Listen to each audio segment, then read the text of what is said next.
승리는 하나님으로부터. 사무엘상 17장 41절부터 54절 말씀입니다. 블레셋 사람이 방패든 사람을 앞세우고 다윗에게로 점점 가까이 나아가니라. 그 블레셋 사람이 둘러보다가 다윗을 보고 업신여기니 이는 그가 젊고 붉고 용모가 아름다움이라.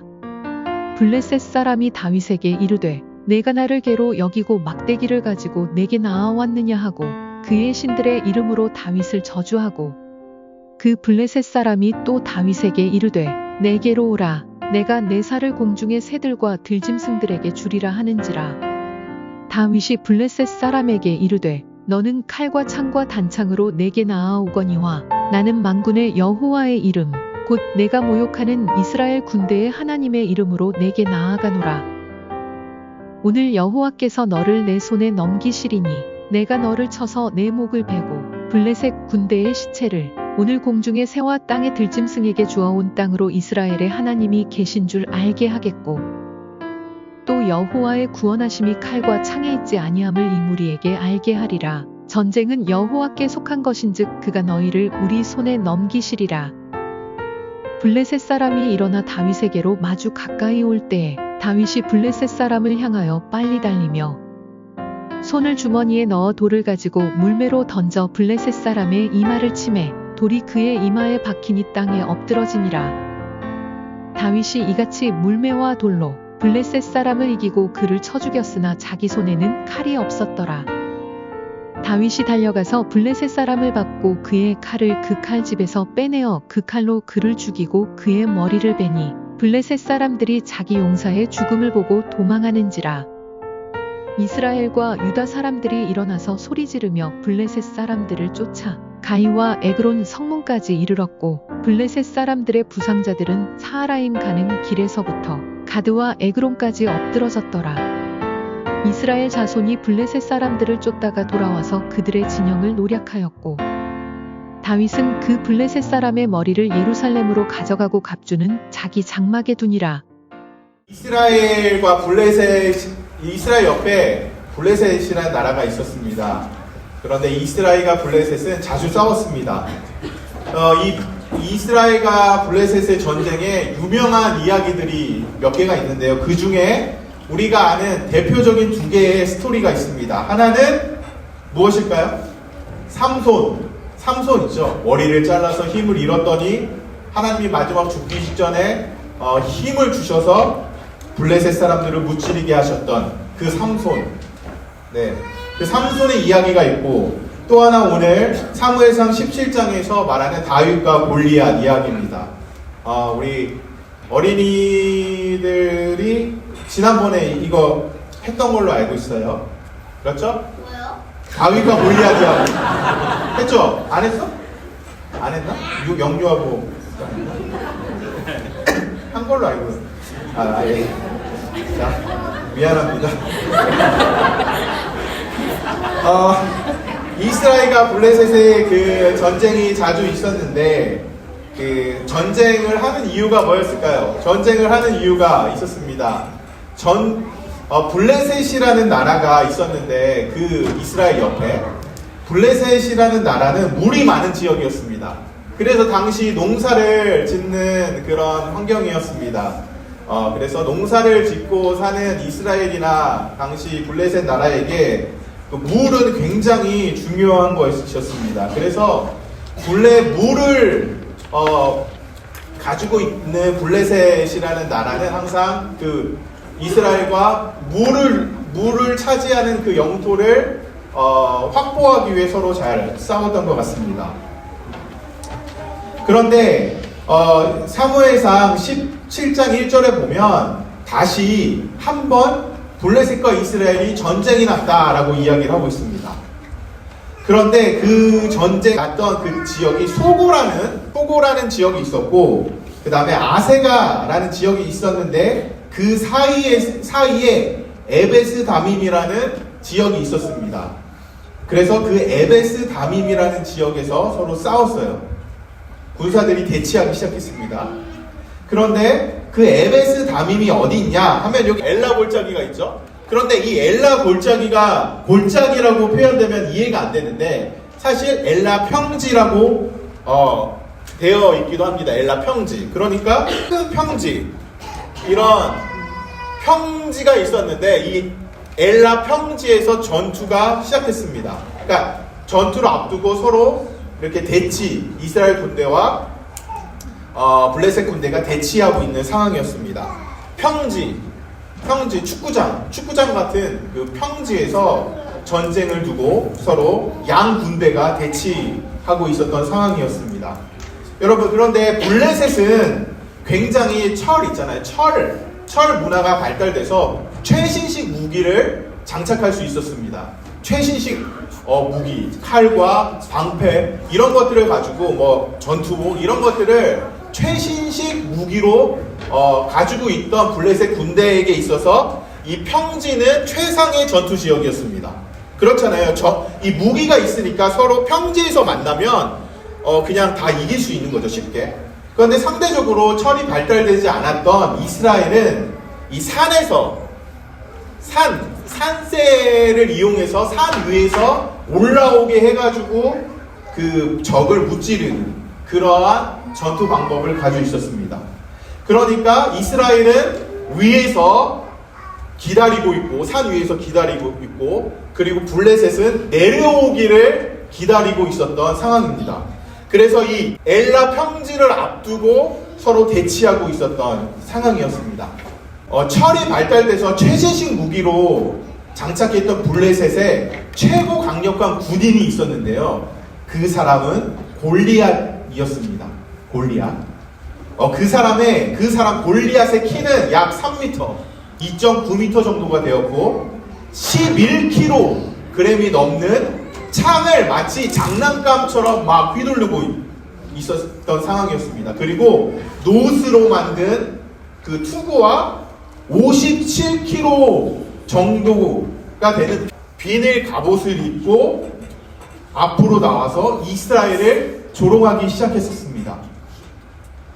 더욱이 이 옆에 보면 방패가 있잖아요. 최신식 방패를 가지고 모든 것들을 갖추고 이스라엘을 조롱하고 있었던 상황입니다. 골리앗은 안 그래도 선천적으로 타고난 몸, 근육질, 그리고 힘을 가지고 있었는데요. 그런데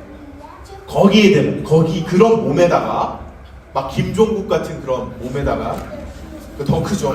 그리고 거기에 최신식 무기, 칼과 갑옷, 그리고 투구 다 갖추고 있었죠. 기술이 발전되다 보니까 모든 유행하는 그 최신식을 다 그 대표 장군인 그 골리앗에게 블레셋은 다 그것을 입혔던 것입니다. 여러분, 그러다 보니까 이스라엘 사람들은 이렇게 말을 했습니다. 한번 읽어볼까요? 골리앗 앞에서 시작. 사울과 온 이스라엘은 블레셋 사람이 하는 말을 듣고 몹시 놀라 떨기만 합니다. 네, 3번 읽었습니다. 메시지 성경을 보니까 They were terrified and lost all hope. 그러니까 사울과 이스라엘이, 특히 골리앗이 나와서 사울 왕인과 이스라엘 군대를 막 모욕하기 시작하니까 너무 두려웠던 거예요. 그리고 너무 두려워서 무서워서 소망이 끊어진 상황이었습니다. 희망이 없었던 상황이었죠. 여러분, 그렇습니다. 우리도 세상이 가진 화려함 앞에, 또는 그 세상이 가진 힘 앞에 때로 하나님의 백성으로서 우리 자신이 초라하게 느껴질 때가 있습니다. 예수님을 믿지 않는 사람들조차도 오히려 잘 나가고 인기 있고 매력적이기 때문에 그 사람들 앞에서 우리가 예수님을 믿는 사람에도 불구하고 그 잘 나가는 사람 앞에, 그 힘 있는 사람 앞에 초라하고 또 부럽기도 하고 또 그리스도인임에도 불구하고 내 자신이 한없이 작게 느껴질 때가 있습니다. 나아가 우리 희망을 세상의 화려함과 유행과 힘에 두려고 할 때가 있죠. 그러니까 골리앗과 같은 그 최신식 무기를 가진 그 힘을 가진 사람이 나타났을 때 우리는 모든 희망을 상실하게 되는 것입니다. 왜냐하면 하나님께 희망을 두지 않고 우리는 세상에 희망을 두었기 때문입니다. 마치 골리앗 앞에 이스라엘처럼 말입니다. 그런데 군인으로 나간 3명의 형들에게 도시락을 갖다 주러 갔다가 간 8형제 중에 막내둥이가 있었는데 골리앗이 이스라엘을 조롱하는 소리를 우연히 듣게 된 것입니다. 그 막내둥이의 이름은 다윗이었습니다. 나이가 많이 들은 아버지 이새의 도시락 심부름을 갖다가 골리앗의 조소를 들은 것입니다. 형들이 위로 7명이 있었는데 상대적으로 가족들의 기대치를 크게 받지 않고 자랐습니다. 막내이기 때문에 집안의 큰일을 위해 부모의 기대보다 그냥 마냥 귀여웠을 것입니다. 그렇게 하다 보니까 늘 가정에 중요한 일이 있을 때 제외되었을 것입니다. 다윗은 그런 자신의 정체성 때문에 어쩌면 더 자유로운 삶을 살았을 것입니다. 부모와 형제들의 기대치가 높지 않으면 우리는 그냥 어쩌면 사실 되게 자유로운 인생을 살 수가 있는 것이죠. 사람들로부터 특히 가족의 기대치가 높지 않으면 사실 어떤 면에서 우리는 굉장히 자유로운 삶을 살 수 있습니다. 다윗은 자유로운 영혼이었습니다. 그는 목자였습니다. 그가 만든 시가 있죠. 굉장히 유명한 시가 있습니다. 같이 읽어볼까요? 시편 23편 1절 3절 시작. 여호와는 나의 목자시니 내가 부족함이 없으리로다. 그가 나를 푸른 초장에 누이시며 쉴만한 물가로 인도하시는도다. 내 영을 소생시키시고 자기의 이름을 위하여 의의 길로 인도하시는도다. 다윗은 이렇게 양을 돌보면서 자신을 기대하지 않는, 기대치가 없는, 그렇지만 자유로운 인생을 살면서 양을 치며 하프, 요즘으로 말하면 기타 치면서 그 자연과 예술을 즐기면서 그냥 하루하루 자유롭게 양들을 돌보면서 살았던 그런 사람이었습니다. 목자이며 막내둥이였던 다윗은 시를 쓰고 노래하며 자연과 함께 하나님이 주신 자기에게 맡겨진 그냥 소박한 그 소명, 양들을 돌보면서 그냥 하루하루 하나님으로 인해 만족하며 자유롭게 살았던 사람입니다.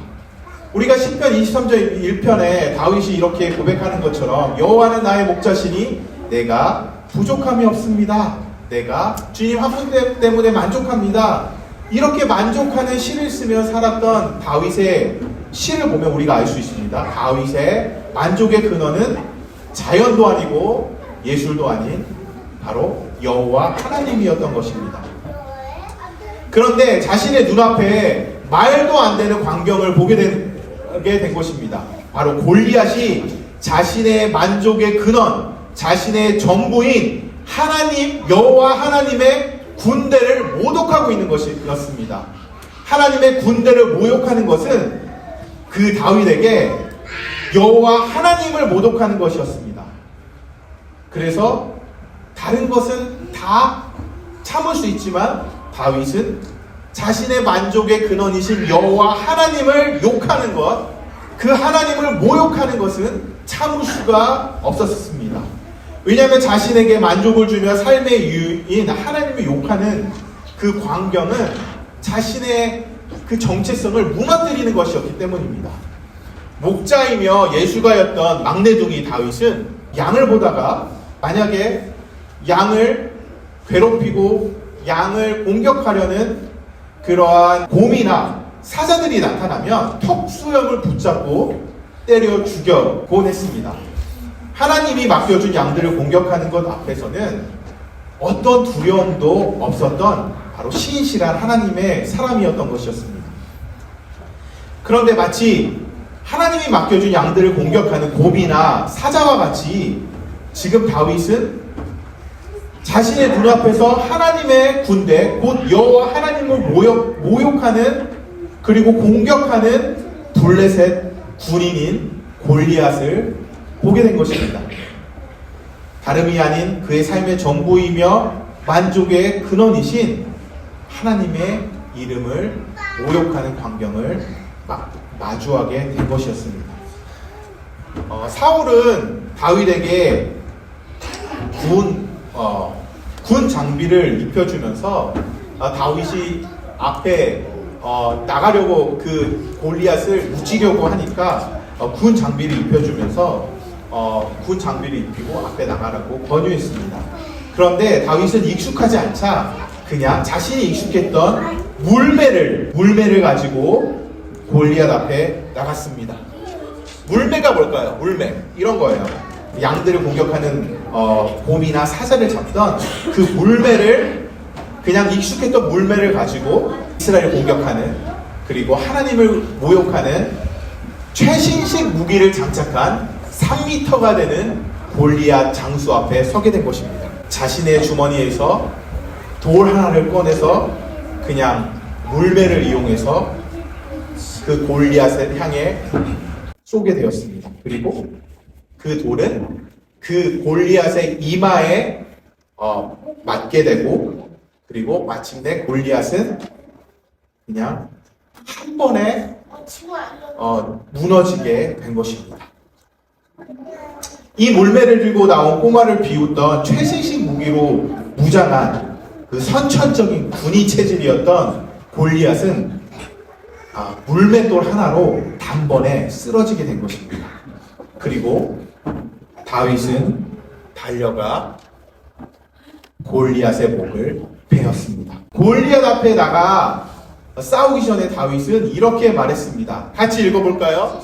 시작! 그러자 다윗이 그 블레셋 사람에게 말하였다. 너는 칼을 차고 창을 메고 투창을 들고 나에게 나왔으나 나는 네가 모욕하는 이스라엘 군대의 하나님 곧 만군의 주님의 이름을 의지하고 너에게로 나왔다. 주님께서 너를 나의 손에 넘겨주실 터이니 내가 오늘 너를 쳐서 내 머리를 베고 블레셋 사람의 주검을 모조리 공중의 새와 땅에 밥으로 주어서 온 세상이 이스라엘의 하나님을 알게 할 것이다.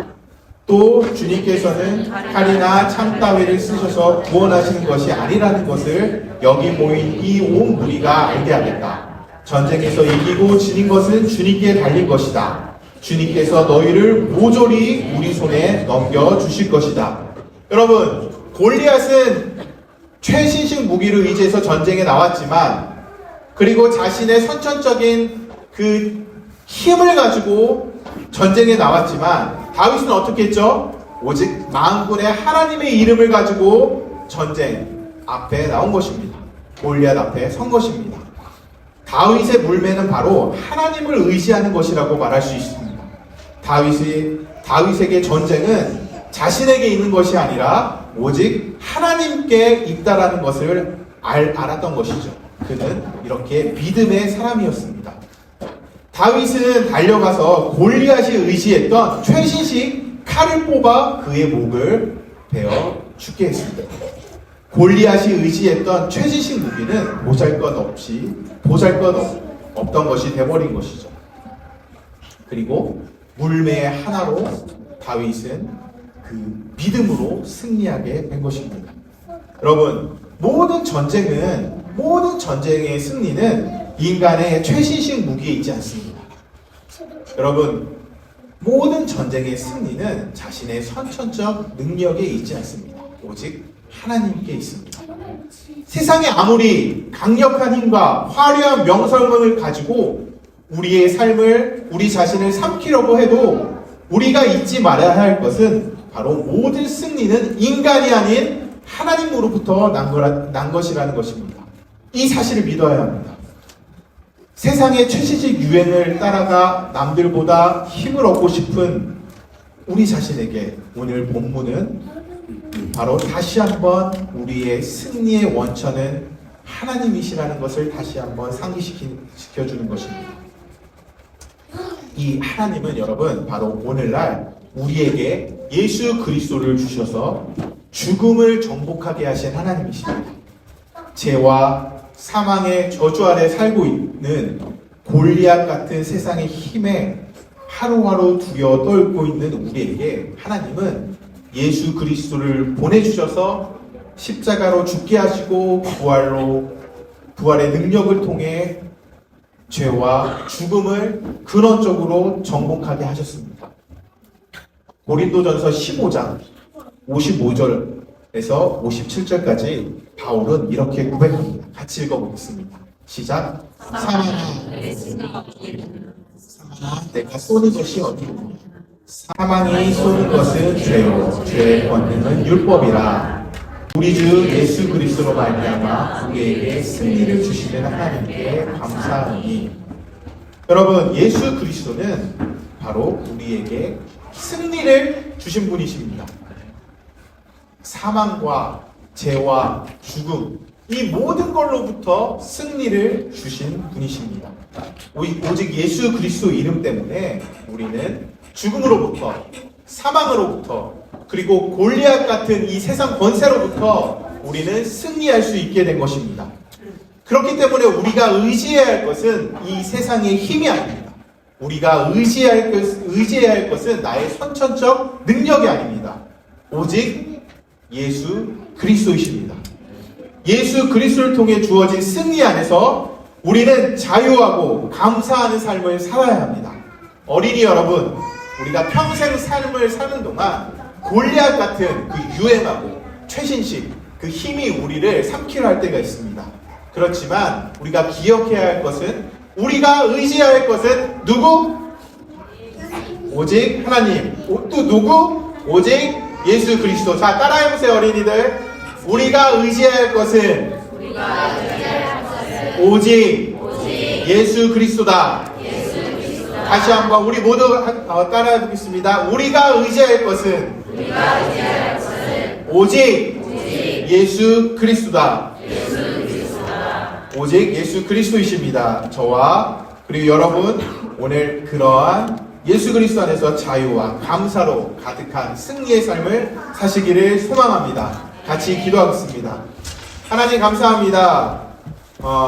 골리앗처럼 최신식 유행으로 또 선천적인 능력으로 우리의 삶을 유혹하고 우리를 삼키려 할 때, 이 세상이 우리를 그렇게 두렵고 떨게 할 때, 우리가 잊지 말아야 할 것은 모든 죄와 사망을 정복하게 한 그 예수 그리스도의 십자가의 능력과 부활의 능력을 의지하며 살아갈 수 있는 우리 어린이들, 그리고 저와 우리 모든 성도들 될 수 있도록 주님 역사하여 주시옵소서. 전쟁은 나에게 있는 것이 아니라, 전쟁은 세상의 힘에 있는 것이 아니라, 세상의 무기에 있는 것이 아니라 오직 하나님으로부터 나온다라는 것을 우리가 기억하고 모든 승리를 주신 하나님께 그리스도 안에서 성령을 통해 감사하며 소망하며 살아가는 우리 모두 될 수 있도록 역사하여 주십시오. 감사하며 예수님 이름으로 기도합니다. 아멘.